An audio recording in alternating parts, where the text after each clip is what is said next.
listen yebe ntị ya oye ntị gị wụcha abụ dị n'ime ka ịnụkwa ife na-ekwu bifo isi na m ekwulọ iche ịkpọta nwaanyị be anyị n'obodo a from Nigeria ka ịkpọta nwaanyị Igbo n'obodo a nwanna nekwe anya kaba nna alụmeke ịshọ na ịkpọtara nwaanyị nwere ike kaba nna alụmeke ịshọ na ịkpọtara nwaanyị nwere ala and kaba alụmeke ịshọ na ya woman adro presentable na ya woman dị like masị ka ya na use that word ugly or njọ because onwere nwaanyị dị njọ no that is idozie nwunye gị ọfụma ọ bụrụ sọ mma ka ya na use that word but ịkpọtara nwaanyị bụ that is chabala anya yellow bone nwaanyị dị ọcha anyị na-akpọ ebe a yellow bone ịkpọtakwana yellow bone kpọta nwaanyị bụ sọ that is nwaanyị ị nwere ike ịfịa si na mgbeke okay let me just use that word mgbeke kpọta mgbeke n'ụnya flat nyash flat bobi kpọtịa ife ma bụ ọbịa ebe a fụla ya n'anya ọbịa ebe a kunu mụba nwa n'ụdị na nwunye unu that is n'ụlọ n'isi ịkpọta nwaanyị mara mma n'obodo a agbawa ya aka analụ gịa overtaking is allowed ụmụ anụmanụ be anyị n'obodo ifefe na-arụzikwa bụ ịnalụ mmadụ nwunye fa ịnalụ mmadụ nwunye fa nwunye ịtara afụ kwụọ ụgwọ isie kwụọ ụgwọ visa gbalịa tiketi kpọgoti obodo a nwoke ibe gị agbawa ya aka n'ala ya isikwa na nwunye m aya emelie atụrọsụ nwunye m aya ekwetọrọ iji ọgwụ nekwaghị nwa anụ m ka ịfụ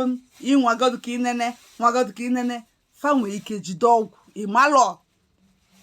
fa na-ejizikwa ọgwụ na ọ bụrụ nke na fa nwere ike jide ọgwụ fa na-ejizi ọgwụ meelie nwunye ya anya fa na-ejikwa ọgwụ meelie nwunye gị anya na chali ya bifo ịmara ife na-eme na ọ dịgo too late gekwa ntị isikwana na m agwara ya agwa nke m na-agwa gị kịta akụkọ ntị ịkọrọ kịta nke merụ taa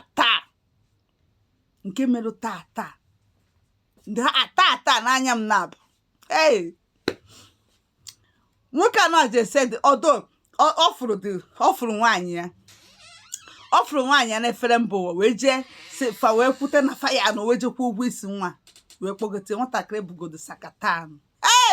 nwa bụ ụdara mmecha nwa amụrụ bọsụ ụka wee jee nnọọ bụkwuzielu nwa ọnụ n'ogo ịghọtago wee kwuo ụgwọ isi nwa wee mee akwụkwọ nwa wee kpọgotie nwoke ibie wee gbawa nwoke aka na chali ya nwa ọ ikpe ka a na-ekpe tata niile ka m gwakwa yi isikwara na m agwara yi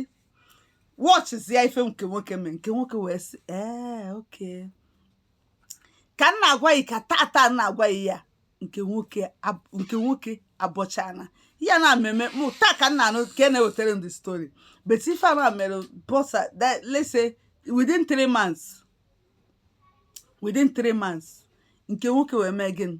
wee si oke na ya ejiro maka nwunye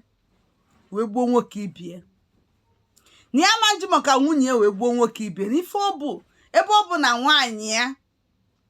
na nwaanyị Igbo nesile anya wee bata obodo a nwoke a wee bụrụ na ọ bụgoro na oji ọkwa oji gị na oji whatever wee kacha ntị wee sorie na ya nwa na onwe na enwere okwu na-ege ka ya spendi mana nsogbu adịrị ya na-agbasi ọsọ eme gị na agụọ mile yes o jiri n'ọnwa ya wee bọchaa ka a na-ekwu okwu today ka that guy batalụ that's nachitelu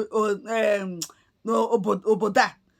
nke nwoke batara obodo a ọ ka ebe aka si wee bido nke nwoke batara obodo a sị na mgbe ihe anụnwa mere na ọ bọcha nalie n'Igbo si akụkụ obodo nwere n'akwụkwọ si akụkụ obodo wee nalie jeje n'ụọ nwaanyị n'ụlọ onwe nwaanyị ya gbagotezie tata ka ọ batara obodo a akụkọ wee tijiri wee na-akọ wee yewe ntị oyi asị onye nta akụkọ mbụ onye asịrị onye nta akụkọ na-agbasara unu ozi n'ife na-eme n'obodo mbeke obodo ụmụ anụmanụ onye na-akọrọ unu akụkọ ifere eme n'obodo ụmụ anụmanụ wee wụchaa ntị wee gesịsịa wee sị ka m bịa kọrọ unu wee na-adụkwa ya ndụmọdụ. Kpọtakwa nwa na-amara mma, ịkpọtakwa na sikata na ebe a, ịkpọtakwa na dice ụdara mmechi ebe a, ịkpọtakwara nwa bụ sọ mma, ịkpọtakwara nwa bụ sọ mma. O nwere ndị agụ owuru nọ n'obodo a, ndị agụ owuru nọ n'obodo a si ihe ha pasta bụ ịnarụ mmadụ nke fa,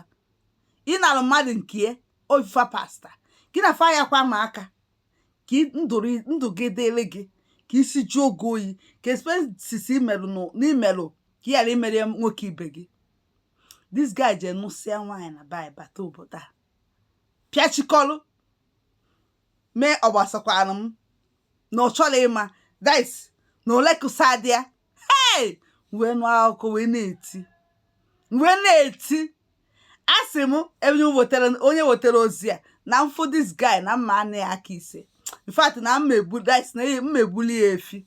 na dice na o mere ife mmadụ atụbara anya ya onwe ya na mmadụ ejiri akọ. So update gbasara nwaanyị ya, hey, update gbasara nwaanyị ya mmewetakwu ya Chineke ka ntị isi naanị wee nyụpuo mara ife mezen finally because amarasị m akụkọ nke nwaanyị nọ na nke nwoke bata today ka nnọzi wee na-akọzi wee na-asị hey, ndị surprise ọ chọrọ pịa papa ọ nọrọ na side a ọ wụsara ji nwa ya si akụkụ obodo nalie. Ọkwa ife a na-agwa unu chọba akwụkwọ obodo, unu anya chọrọ akwụkwọ obodo, ife dapụtazie iji siba akụkụ obodo wara,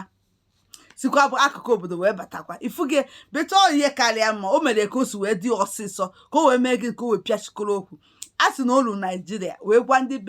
be nke nwaanyị na ihe menụ ka ihe niile ọ kọrọ gwa ha na fafia n'ụzọ good morning n'ozugbo o jiri nọ nwayọ n'ọrụ onwe nwaanyị ya gbagote obodo a.